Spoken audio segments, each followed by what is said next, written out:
জেলার তজুমউদ্দিন উপজেলার শম্ভুপুর ইউনিয়নের বাংলাবাজার এলাকায় বাক প্রতিবন্ধী শহীদ কবির হত্যাকাণ্ডের বিচার দীর্ঘ সময় পেরিয়ে দিলেও এখনও সম্পন্ন হয়নি বলে অভিযোগ উঠেছে। এ নিয়ে এলাকাবাসীর মধ্যে ক্ষোভ ও হতাশা বিরাজ করছে।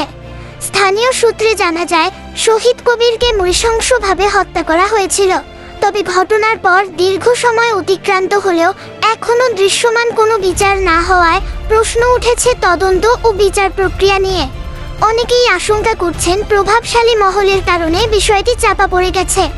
এলাকাবাসী জানান, একজন অসহায় ও বাক প্রতিবন্ধী মানুষের জন্য ন্যায় বিচার নিশ্চিত না হওয়া সমাজের জন্য দুঃখজনক।